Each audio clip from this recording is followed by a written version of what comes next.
Ahli waris David Kuncoro Halim yakni, sang istri Indayanti Tandra Sasmita dan Liam Jansen Prasetya, melalui penasehat hukumnya, Arfan dan Atner Parlindungan, ajukan gugatan perdata Wan Prestasi terhadap PT, Bank Pasar Kossanda yang kini beralih nama PT, BPR Kossanda sebagai tergugat. Dalam jumpa pers, penasehat hukum, Atner Parlindungan, di hadapan jurnalis menyampaikan, dasar gugatan Wan Prestasi yang diajukan ke Pengadilan Niaga Surabaya, yakni, mendiang sang suami Indayanti Tandra Sasmita pada tahun 1991 pernah mengajukan kredit pinjaman sebesar 250 juta dengan agunan sertifikat 2 objek bidang tanah di area Kelurahan Tanah Kali Kedinding, Surabaya. Dalam hal ini, David Kuncoro Halim selaku debitur mengikatkan diri dengan kreditur yang tertuang dalam akta perjanjian di hadapan Notaris Joko di Surabaya adalah sah menurut hukum dan berlaku sebagai undang-undang bagi keduanya. Menurut penasehat hukumnya, Atner Parlindungan, mengatakan, kreditur tidak memenuhi sepenuhnya prestasi akta perjanjian lantaran, pada Juni tahun 1991, debitur hendak mencairkan sebagian besaran pinjaman ditolak kasir dengan alasan kas kosong. Selanjutnya, David Kuncoro Halim menemui direktur meminta agar melakukan perubahan akta pinjaman karena jumlah pinjaman yang diterima hanya 68 juta rupiah. Sayangnya, upaya itu ditolak. Lebih lanjut, Atner Parlindungan menyebut ada perbuatan menyimpang dan langgar isi akta perjanjian pengakuan hutang adalah Wan Prestasi. Tidak hanya itu, pada tahun 1995 kreditur pernah mengajukan permohonan eksekusi hak tanggungan yang berdasar akta perjanjian atau pengakuan hutang dan selanjutnya penetapan putusan Pengadilan Negeri Surabaya yakni, menyatakan menolak permohonan eksekusi serta mencabut atau membatalkan permohonan eksekusi.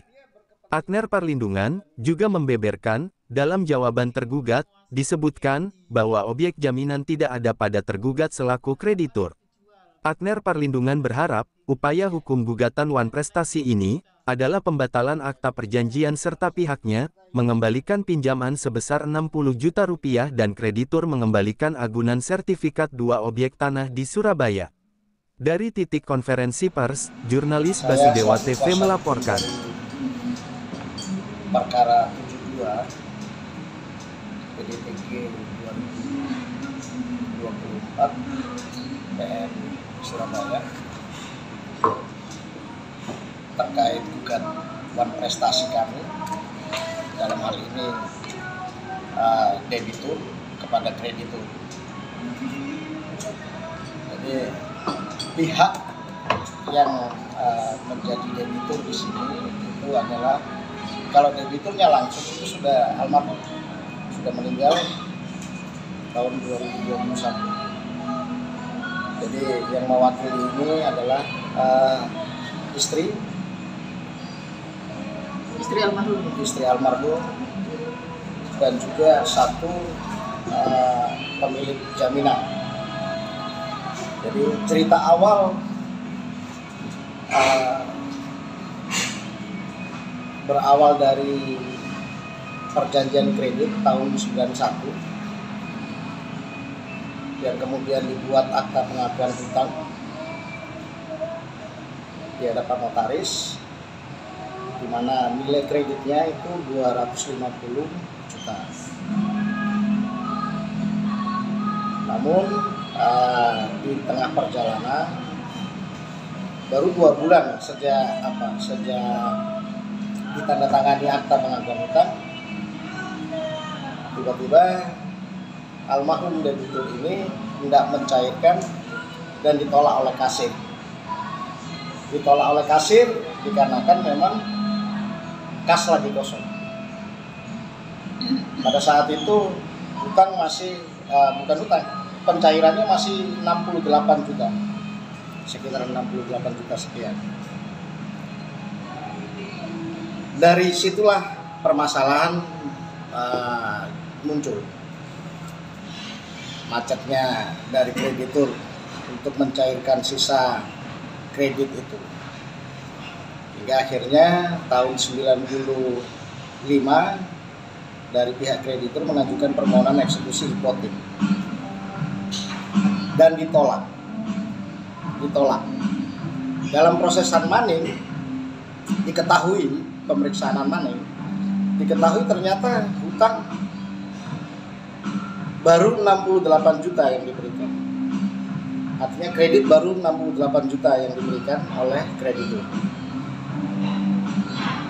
Dari 68 juta itu memang dari debitur sudah melakukan pembayaran sebanyak 8 kali sejumlah sekitar 8 juta sekian, yang kemudian oleh Ketua PN pada saat itu di tahun 95, yaitu Pak Suri Nurimu, masuklah di dalam pertimbangan penolakan permohonan eksekusi dari kreditur, yang menyebutkan bahwa hutang atau pinjaman baru diberikan sebesar 60 juta. Senyatanya baru diberikan 60 juta. Itulah poin pertimbangan dari penolakan permohonan eksekusi. Jadi kami memang mengajukan gugatan ini sebenarnya mau membatalkan akta pengakuan hutang tersebut, sehingga kami bisa mengembalikan pokok pinjaman. Ya, pinjaman yang kami telah terima itu 60 juta. Jadi itu masuk di dalam petitum kami.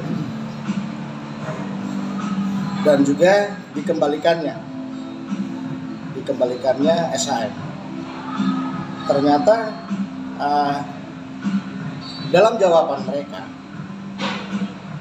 tergugat menyatakan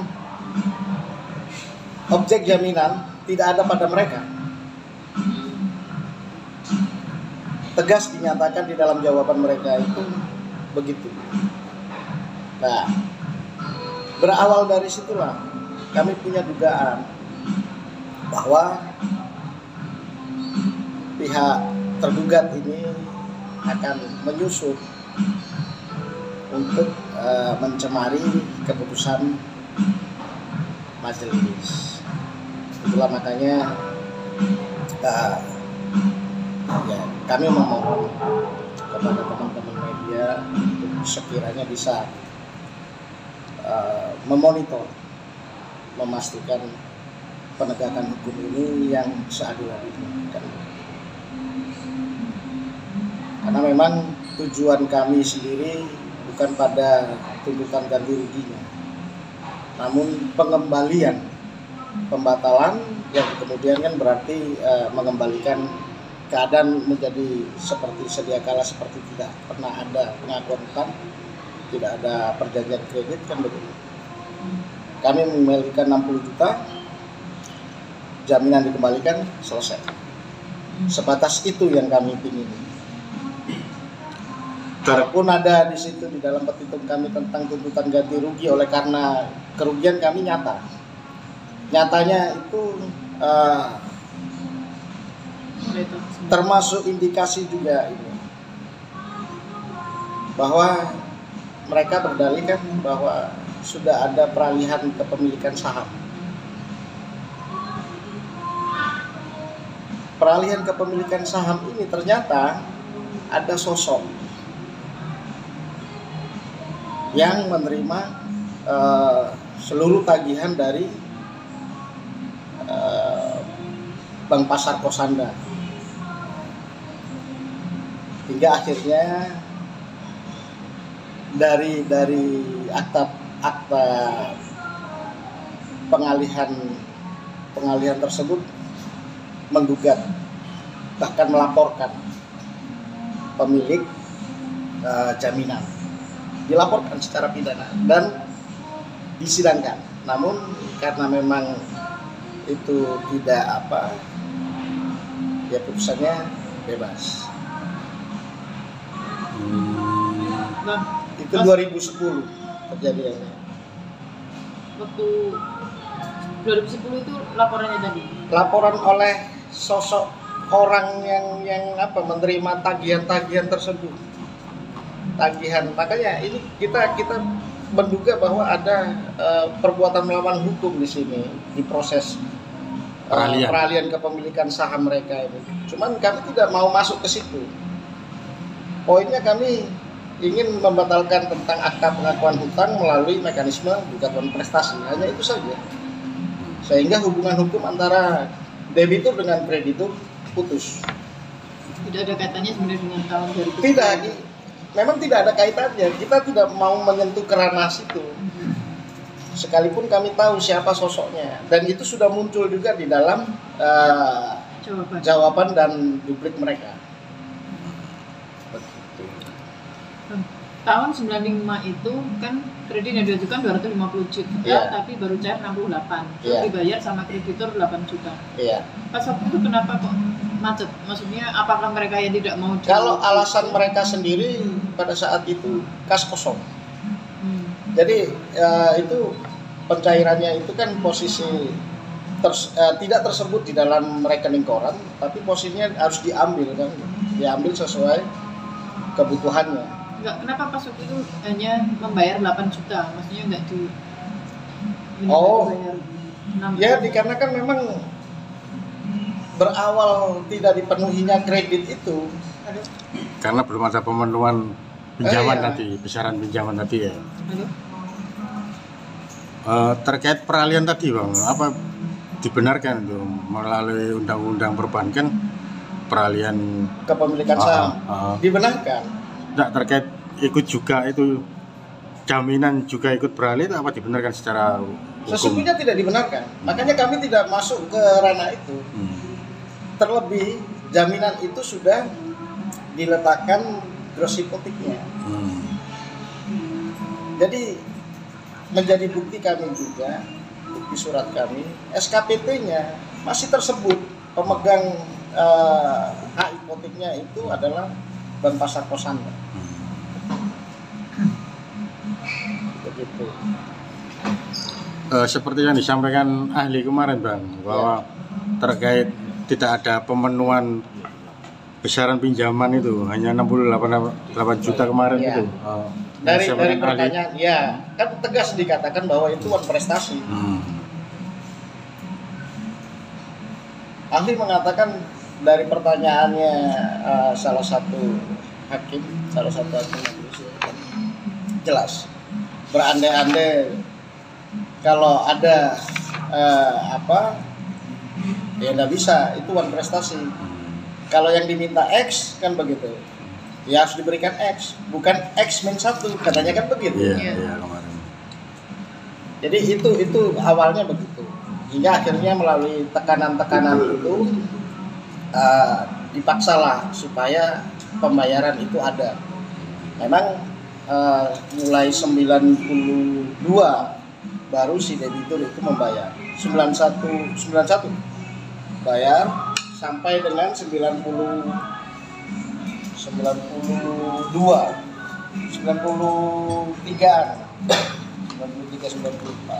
95 mereka mengajukan permohonan eksekusi hipotek. Begitu. Berarti ini jaminannya sekarang ini nggak jelas gimana? Dibawa si sosok itu, Mr. X lah bisa katakan. Mr. X, yang mereka sendiri, artinya dari mereka itu membuktikan. Tapi nganu ya, Mr. X ini kan nggak dijadikan turut tergugat? Enggak. Ya melebar nanti bunyinya, kita gugat perbuatan melawan hukum jadinya. Karena nggak ada urusan sebelumnya. Nggak ada urusan, nggak ada hubungan hukum. Iya. Ya pertama PT itu tadi ya. Ya, krediturnya yaitu PT Bank Pasar Kosanda, krediturnya perorangan, pemilik jaminannya juga perorangan, kan begitu. Dia mengalihkan kemana urusannya kan gitu ya. Iya, urusan dari PT. Apakah itu Kosanda. dibenarkan? Kalau dugaan kami itu mereka hubungan cesi sebenarnya ya. Tapi setelah kami pelajari itu tidak tegas dinyatakan bahwa itu cesi, pengalihan tagihan itu. Ada nggak dalam perjanjian sebelumnya antara penggugat sama si tergugat ini apabila penggugat dalam tempo sekian tahun, sekian bulan tidak bisa melunasi, dan ketika tergugat misalnya butuh dana, jaminan dialihkan, agunan ini dialihkan kepada... Tidak ada. Tidak ada di dalam akta pengakuan hutang untuk mekanisme bayarnya, tentang itu pula tidak ada. Artinya ketika Tanpa peralihan sepengetahuan. itu tanpa sepengetahuan. Tanpa sepengetahuan debitur. Kadang-kadang kan ada misalkan bank itu mengalihkan tapi sepengetahuan. Ya, diberitahukan. Ini diberitahukan. Itu enggak Enggak. ya. Tahu-tahu sudah dialihkan Iya. ke pihak lain. Sudah dialihkan. Nah, mereka di sini mendalilkan bahwa itu bukan debitur kami. Karena kami sendiri sudah bukan yang ngurusi itu katanya. Ya kalau mau gugat ya gugat ke manajemen yang lama katanya. Belum manajemen yang lama gimana maksudnya kan begitu. Jadi dulu kan bernama PT Bank Pasar Kossanda dulu. Hingga oleh karena ketentuan ya regulasi perbankan di 2004 yang kami baca dari webnya Perbarindo berganti menjadi nama PT BPR Kossanda. Itu 2004. Surat Kemenkumhamnya jelas ya. Saya kurang tahu. Makanya di dalam gugatan kami bunyikan bahwa dahulu bernama ini dan saat ini diketahui bernama ini. Hanya itu saja yang kami bikin. Akte perubahan susunan pengurusnya ada dari BPR Ya kami tidak tahu. Itu makanya kemarin pada saat persidangan kemarin itu verifikasi untuk bukti-bukti mereka. Ya kami sendiri juga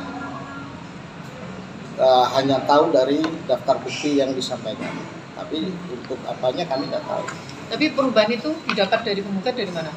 Adanya perubahan itu informasinya itu didapat dari mana? Didapat dari mana ya? Dari apa? Jawaban mereka. Oh, Jadi awal kami menggugat itu dengan nama PT PT Bank yang Pasar lama. Kossanda.